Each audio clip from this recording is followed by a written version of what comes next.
Hello students, कैसे हैं आप सब। उम्मीद करता हूं अच्छे होंगे। तो जैसा कि आप देख सकते हैं कि आज के इस वीडियो में हम पढ़ने वाले हैं solutions of a linear equation. आखिर एक लीनियर इक्वेशन के सॉल्यूशन को हम कैसे फाइंड आउट करते हैं, ठीक है ना।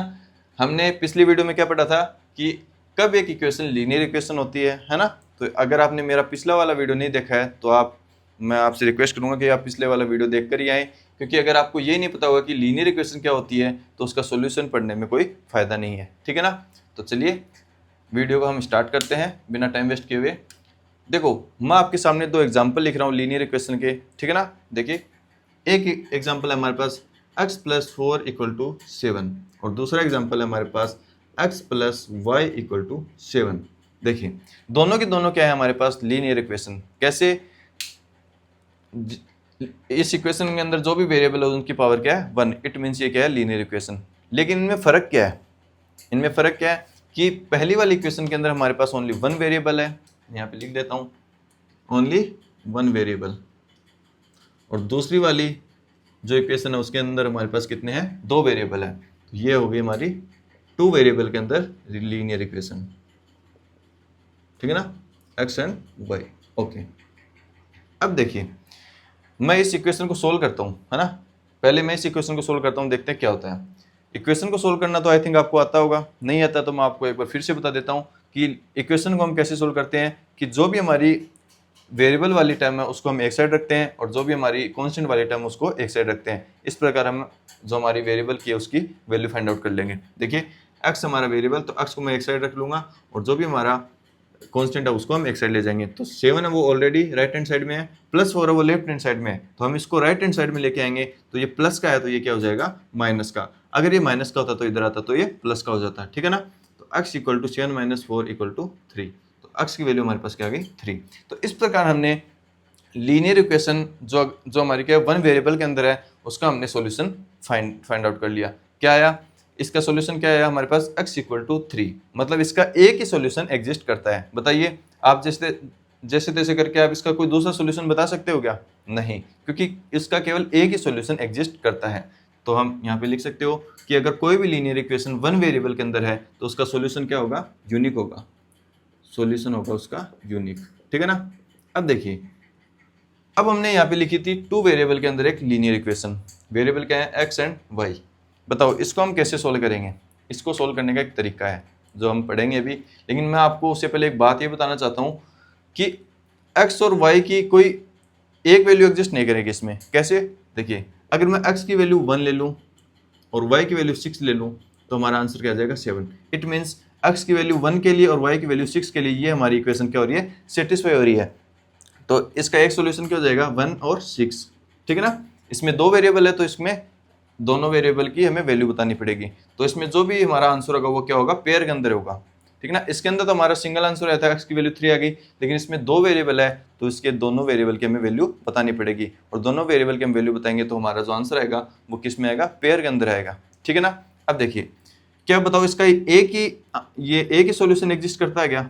नहीं। कैसे? अगर मैं x की वैल्यू 2 ले लूँ और y की वैल्यू मैं 5 ले लूँ तो हमारा आंसर क्या आएगा 7। तो x की वैल्यू 2 और y की वैल्यू 5 के लिए भी ये इक्वेशन है, इसके लिए क्या हो रही है, सेटिस्फाई हो रही है। इट मीन्स इस इक्वेशन के हमारे पास ऑलरेडी दो सॉल्यूशन आ चुके हैं। क्या इसके और भी सॉल्यूशन एग्जिस्ट करते हैं क्या? देखते हैं। x की वैल्यू में अगर 3 ले लूँ और y की वैल्यू अगर मैं 4 ले लूँ तो भी हमारा आंसर क्या आएगा 7। इट मीन्स 3 और 4 के लिए भी ये इक्वेशन क्या हो रही है, सेटिस्फाई हो रही है।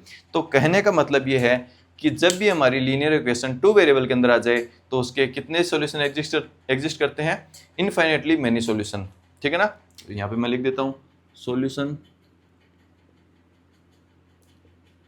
इनफाइनाइटली मेनी सॉल्यूशन, ठीक है ना।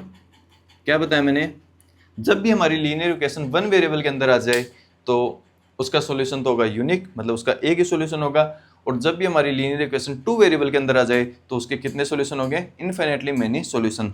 अभी हम देखेंगे कि वो सॉल्यूशन हम कैसे फाइंड आउट करेंगे, ठीक है ना। ये तो मैंने आपको एक इजी इक्वेशन दे दी थी, इस वजह से आप यहाँ पे नॉर्मली वैल्यू पुट करके इसकी वैल्यू फाइंड आउट कर सकते हो। लेकिन कई बार क्या होगा, आपको इक्वेशन थोड़ी सी टफ दे देगा तो हम उसकी जो आंसर है या फिर उसका जो सॉल्यूशन है वो हम कैसे फाइंड आउट करेंगे वो अभी हम देखते हैं, ठीक है ना। तो ये आपको एक बात याद रखनी है कि जब भी हमारी लीनियर इक्वेशन वन वेरिएबल के अंदर आ जाए तो उसका सॉल्यूशन तो यूनिक होगा, मतलब एक ही सॉल्यूशन होगा, और जब भी हमारी लीनियर इक्वेशन टू वेरिएबल के अंदर आ जाए तो उसके सॉल्यूशन कितने होंगे, इनफाइनेटली मेनी सॉल्यूशन। अब हम देखते हैं कि इनके सॉल्यूशन को हम कैसे फाइंड आउट करेंगे। तो चलिए मैं आपके सामने एक एग्जांपल और ले रहा हूं। 2x प्लस का 3y इक्वल टू 12। तो ये मैंने क्या लिखी है, linear equation in two variable. अब हमें क्या करना है, इसके 3 सॉल्यूशन फाइंड आउट करने हैं। ये तो हमें पता है कि इसके इनफिनिटली मेनी सॉल्यूशंस होंगे, लेकिन हमें इसके 3 सॉल्यूशन फाइंड आउट करके बताने हैं। देखिए कैसे करेंगे। तो इसका सबसे इजी मेथड क्या है कि आप ना किसी भी एक वेरिएबल की वैल्यू अपने मन से रख दो, कि x की वैल्यू आपने 1 रख दी या 2 रख दी, 3 रख दी, कुछ वैल्यू रख दो, है ना। और रखते क्या हो जाएगा, वो इक्वेशन किस में बन जाएगी, एक वेरिएबल के अंदर। और एक वेरिएबल के अंदर आप इक्वेशन को सोल्व करना जानते ही हो कैसे करते हैं। देखिए मैं सबसे पहले क्या करूँगा, अपने मन से x की वैल्यू रख देता हूँ।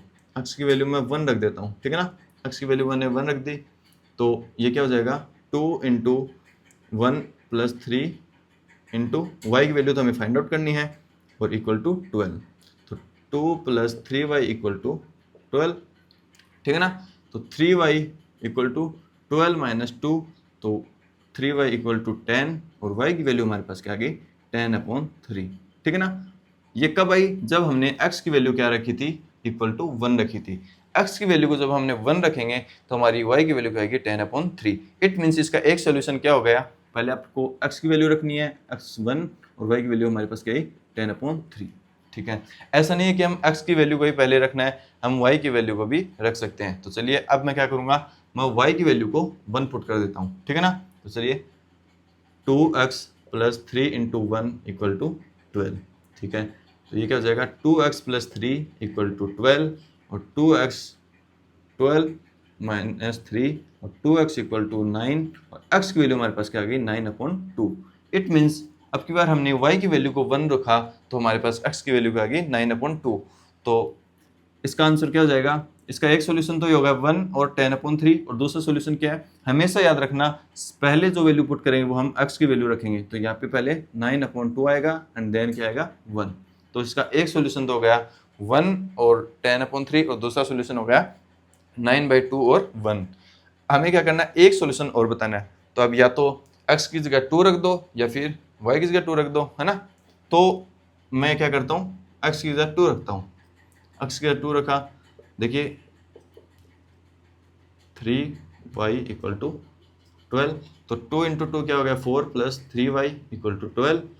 3y ये हो गया 12 माइनस 4, है ना। मैं 4 को इधर लेके आ गया, ये हो गया 3y इक्वल टू 8। तो y की वैल्यू हमारे पास आ गई 8/3। तो ये क्या हो गया हमारे पास, 2 और 8/3। ये इसके क्या हो गए, 3 सॉल्यूशन। देखो मैंने क्या बताया, इसकी वैल्यू को हम कैसे फाइंड आउट करेंगे या फिर इसके सॉल्यूशंस को।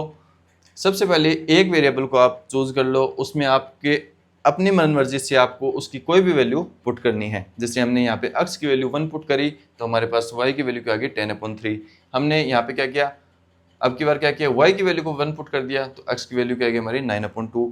फिर हमने क्या किया, x की वैल्यू को 2 रखा और y की वैल्यू क्या आ गई 8/3। तो ये हमारे एक सोल्यूशन हो गया। इस प्रकार हमने तीनों सोल्यूशन को फाइंड आउट कर लिया। अब देखिए यहाँ पे मैंने क्या किया, एक बार x की वैल्यू 1 रखी, एक बार y की वैल्यू 1 रखी, एक बार x की वैल्यू 2 रखी। लेकिन अगर आपको और इजी करना है ना, तो आप क्या करो, एक बार तो x की वैल्यू 0 रख दो और एक बार y की वैल्यू 0 रख दो। देखिए और भी इजी वे में हमारा आंसर आएगा। कैसे, देखिएगा।